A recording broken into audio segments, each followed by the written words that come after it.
사도 바울은 에베소서를 마치면서 에베소 교인들을 위해서 축복 기도로 마치는 것을 보게 됩니다. 오늘 에베소서를 마무리하면서 사도 바울이 복을 빌어주는 축도로 마감하는 것처럼 예배를 드릴 때 목사님들이 마지막으로 하는 것을 축도 또는 축복 기도라고 말합니다. 이 축도는 단순히 복을 빌어주는 기도와 차이가 있습니다. 먼저는 형식이 다릅니다. 종결 어미가 있을지어다 라고 되어 있습니다. 간구합니다. 기원합니다. 원합니다. 예수님의 이름으로 기도합니다. 와는 다릅니다. 이런 기원문을 사도 바울의 일반적인 기도와는 달리 축복 기도, 일반적으로 축도라고 말합니다. 에베소서에는 2개의 축복 기도와 2개의 일반적 기도가 있습니다. 바울의 13서신 중 26문장이 있습니다. 이 중 특별히 고린도후서 13장 13절을 보시면 주 예수 그리스도의 은혜와 하나님의 사랑과 성령의 교통하심이 너희 무리와 함께 있을지어다를 택하여 대부분의 교회는 예배 시간 마지막에 축복 기도의 본문으로 사용하고 있습니다. 사도 바울은 에베소서를 마치면서 에베소 교인들을 위해서 축복 기도 해주는 것이에요. 그렇다면 우리가 어떤 형식적인 문장이나 축도의 내용에 대해서 살펴보려는 것이 아니라 사도 바울의 축복 기도를 통해서 깨닫는 교훈이 무엇일까 하는 것을 생각해 보려고 합니다. 먼저는 우리는 축복하고 축복받는 사람이 되어야 합니다. 본문 23절, 24절을 보시면 아버지 하나님과 주 예수 그리스도께로부터 평안과 믿음을 겸한 사랑이 형제들에게 있을지어다. 우리 주 예수 그리스도를 변함없이 사랑하는 모든 자에게 은혜가 있을지어다 라고 말씀합니다. 바울은 그 힘든 감옥에서도 성도를 위해서 축복 기도해 주는 것을 잊지 않았고 자신을 비난하는 고린도 교회를 향해서도 축복 기도를 하였습니다. 바울은 편지를 쓸 때마다 편지를 받는 사람을 위해서 축복 기도를 했습니다. 축복에도 법칙이 있습니다. 세상이 잘 되려면 다른 사람이 축복을 받아야 합니다. 내가 복 받으려면 다른 사람이 복을 받아야 합니다. 내가 복의 통로가 되어야 합니다. 요즘 대선 전국에서 정치인들을 보면 얼마나 상대를 비판하고 저주합니까? 상대를 축복하는 소리를 들을 수가 없습니다. 상대를 적으로 생각합니다. 마치 우리가 인생을 살 때 상대를 죽여야 자신이 사는 것처럼 상대를 저주하며 살 수가 있습니다. 교회 생활도 그렇게 할 수 있습니다. 그러나 그리스도 예수 안에서 한 가족이 된 우리는 서로에게 축복하고 축복을 받는 삶을 살아야 될 줄로 믿습니다. 우리는 이제 예수 그리스도 안에서 한 가족입니다.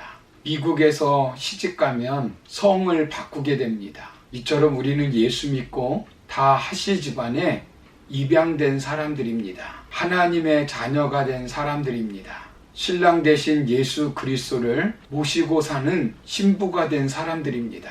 족보가 달라진 사람들입니다. 원수가 아닙니다. 형제이자 자매입니다. 서로 축복해 주어야 할 대상들입니다. 그래서 우리는 만날 때마다 축복합니다.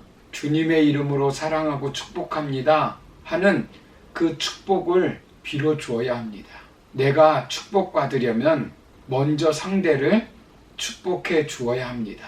하나님은 우리가 저주하기보다는 축복하며 살기를 원하십니다. 하나님은 민수기 6장 27절에서 내 이름으로 이스라엘 자손에게 축복할지니 내가 그들에게 복을 주리라 라고 말씀합니다. 잠언서 11장 11절을 보시면 성읍은 정직한 자의 축복으로 인하여 지능하고 악한 자의 입으로 말미암아 무너지느니라 라고 말씀합니다.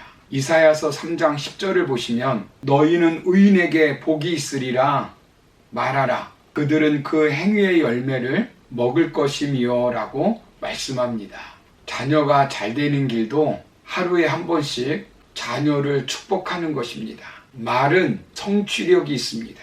말은 사람의 사고 자체를 지배합니다. 말은 감정의 열쇠가 아닙니다. 말 한마디가 인생을 즐겁게 하기도 하고 슬프게도 합니다. 말 한마디가 듣는 사람에게 용기를 주기도 하고 낙심하게도 합니다. 그런데 사람들은 축복보다 저주의 말을 많이 하는 것을 보게 됩니다.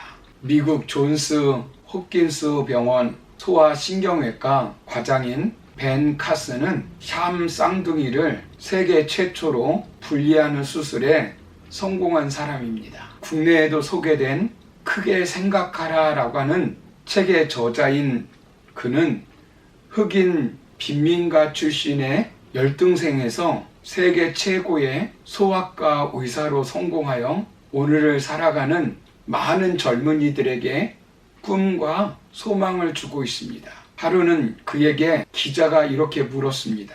오늘의 당신을 만들어준 것은 무엇입니까? 그때 벤 카스는 이렇게 말했다고 합니다. 나의 어머니 덕분입니다. 어머니는 내가 늘 꼴찌를 하면서 흑인이라고 따돌림을 당할 때 벤, 넌 마음만 먹으면 무엇이든지 할 수 있어. 노력만 하면 할 수 있어. 라는 말을 끊임없이 들려주면서 내게 격려와 용기를 주었습니다. 여러분, 자녀를 양육할 때도 축복의 말을 많이 해줘야 합니다. 위로하고 격려의 말을 많이 해줘야 합니다. 그런데 많은 사람들이 자녀를 양육하든 사회생활을 하든 축복의 말을 보다는 비판과 저주의 말을 많이 한다는 것입니다. 사람은 16세까지 자신에 관해 17만 3천 개의 부정적인 메시지를 받는다고 합니다. 이에 반해 긍정적인 메시지는 16,000개에 지나지 않는다고 합니다. 하루 평균 29.6개의 부정적인 메시지에 겨우 2.7개의 긍정적인 메시지를 받는 셈이라고 할 수 있습니다. 의도적으로 축복의 언어를 사용하지 않으면 저주스러운 말을 입 밖으로 나올 수밖에 없는 구조입니다. 하루에 한 번 자녀를 축복하라라는 책을 쓴 롤프 가복이라고 하는 사람이 자녀를 위한 가장 확실한 투자는 자녀를 축복하는 부모의 손이다라고 말했습니다. 그리고 축복은 깨어진 관계를 치유하고 그 속에서 전 인성을 회복시키는 장이 될 뿐만 아니라 이 땅의 행복을 창조하는 고귀한 사역이다. 하나님은 그 축복권을 부모에게 허락하셨다. 축복은 실로 부모의 특권이요 거룩한 임무다 라고 말합니다. 축복받는 자녀는 망하지 않는다는 것입니다. 존 트렌트, 게리 스몰리라고 하는 두 사람이 쓴 축복의 언어를 통해 자녀들을 구체적으로 어떻게 축복할 것인가를 5가지로 말하고 있습니다. 첫째는 애정 어린 접촉이 있어야 한다는 것입니다. 입맞춤, 안아주기, 안수 등의 축복을 베풀 때에 수반되는 행위입니다. 신체적인 접촉은 축복을 베풀 때에 수반되는 필수 요소라는 것입니다. 둘째는 마음속의 생각을 말로 표현하라는 것입니다. 축복은 말로 표현할 때에 효과가 발휘된다는 것입니다. 셋째, 축복을 받는 자에게 높은 가치를 심어주라는 것입니다. 개인의 소중한 자질과 성품을 묘사하는 방식으로 높은 가치와 칭찬을 전달하라는 것입니다. 넷째, 축복을 받는 자의 특별한 장래를 말해주라는 것입니다. 자녀에게 특별한 장래를 말하는 것은 축복을 베푸는 중요한 방법이고 이를 통해 자녀는 장래의 소망이 넘치며 삶에 임하는 태도가 달라진다는 것입니다. 마지막 5째는 축복을 이루기 위한 적극적인 헌신을 하라고 말합니다. 축복의 근원이 하나님인 것을 인정하고 그분의 능력과 권세로 보장해 주도록 요청하라고 말합니다. 그리고 그것에 그치지 말고 자녀들에게 가장 유익한 방식으로 자신의 삶을 헌신하라고 말합니다. 미국 역사상 최초의 흑인 주지사 로저 롤스라고 하는 분이 있었습니다. 흑인 빈민가 출신인 로저 롤스는 초등학교 시절 무단 결석을 일삼았고 폭력을 행하는 문제아였답니다. 심지어 칠판을 때려 부수기도 했답니다. 새로 부임한 피어 폴 교장 선생님은 문제아인 로저 롤스를 따로 불러서 손을 펴보라고 말하였답니다. 그리고 손을 한참 들여보다니 손가락이 가느다랗고 긴 걸 보니 너는 틀림없는 뉴욕 주지사감이야 라고 말했답니다. 순간 롤스는 벼락에 맞은 듯 멍해졌다고 합니다. 문제아인 자기를 칭찬해 준 사람은 교장 선생님이 유일했기 때문이었습니다. 그때부터 그의 모든 것이 달라졌다고 합니다. 그는 뉴욕 주지사답게 단정한 차림을 하고 교양 있는 말씨를 쓰려고 노력했답니다. 남을 배려하고 봉사하는 일에 앞장을 섰다고 합니다. 이 문제아가 바로 51세 때 미국 역사상 최초로 흑인 주지사가 된 제53대 로저 롤스 뉴욕 주지사입니다. 사랑하는 성도 여러분, 부모된 우리는 축복의 말, 격려의 말, 위로의 말을 많이 해주어야 합니다. 우리 자녀들 뿐만 아니라 우리 주변에 있는 아이들에게도 마찬가지입니다. 교회 나올 때 한마디라도 더 축복해 주어야 합니다. 예전에 어느 교회에서 어느 집사님이 몸집이 큰 여자아이를 보고 매주 갔다고 하여서 교회를 나오지 않는 가정이 있었다고 합니다. 또한 어느 엄마가 자녀를 야단치다가 나가서 죽으라고 말을 했다고 합니다. 그런데 그 자녀가 아파트에서 뛰어내려 죽었다는 것을 신문 기사를 통해서 읽은 적이 있습니다. 아무리 화가 나도 삼가 말조심해야 한다는 것이에요. 말 한마디도 축복의 말을 해주어야 합니다.